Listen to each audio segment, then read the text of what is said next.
हिंदू हृदय सम्राट छत्रपति श्री शिवाजी महाराज का जन्मोत्सव है। आज ये कोई मानव नहीं रहे होंगे, निश्चित ही ठाकुर जी का अंश ही पधारा पृथ्वी पर।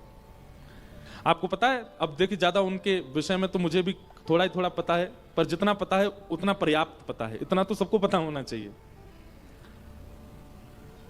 पर छत्रपति शिवाजी महाराज नित्य सत्संग करते थे। और किनका सत्संग करते थे? हमारे महाराष्ट्र में जिन्होंने पंडरीनाथ भगवान को खूब अपनी वाणी से रिझाया, श्री तुकाराम जी महाराज। तुकाराम जी का सत्संग श्रवण करते थे, श्री सत्संग श्रवण करते थे, उनको गुरु मानते थे, उन्हीं के शिष्य हैं। तो छत्रपति शिवाजी का ये नियम था, वे कहीं भी प्रवास पर होते थे तो एक व्यक्ति उन्होंने इसी के लिए बैठा रखा था कि बस ये देखते रहो श्री तुकाराम जी महाराज, संत श्री तुकाराम जी महाराज का इस समय सत्संग कहां चल रहा है, हमारे प्रवास से कितना दूर है, कितना समय लगेगा।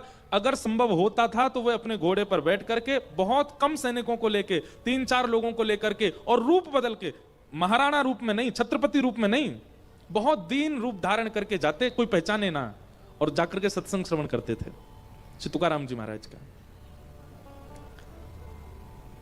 एक बार मुगलों को पता चल गया कि छत्रपति शिवाजी सत्संग श्रवण करने जाते हैं श्री तुकाराम जी महाराज का, और जब ये सत्संग श्रवण करने जाते हैं तो इनकी सेना इनके साथ नहीं होते, सैनिक नहीं होते, और ये अस्त्र शस्त्र छोड़ करके जाते हैं अपने कक्ष में।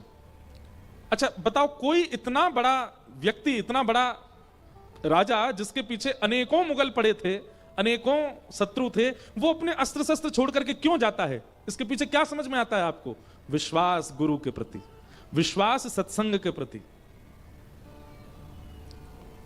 जहां हमें विश्वास की कटौती लगती है वहां हम शस्त्र रखते हैं, पर जहां हमें पूर्ण भरोसा वहां शस्त्र की आवश्यकता थोड़ी। तो एक बार मुगलों को पता चल गया कि शिवाजी महाराज जाते हैं और सत्संग करते हैं, कोई सेना नहीं रहती और इनके साथ अस्त्र शस्त्र भी नहीं होते। तुकाराम जी के सत्संग की सारी लिस्ट निकलवाओ, और वहां हम जाकर के सत्संग के बीच में छत्रपति पर आक्रमण कर सकते हैं। तो एक बार तुकाराम जी का सत्संग चल रहा था, शिवाजी महाराज को पता चला तो अपनी सेना छोड़ करके, अपने वस्त्र बदल करके, अपने अस्त्र शस्त्र छोड़ करके बिल्कुल सामान्य सा रूप धारण करके पहुंच गए।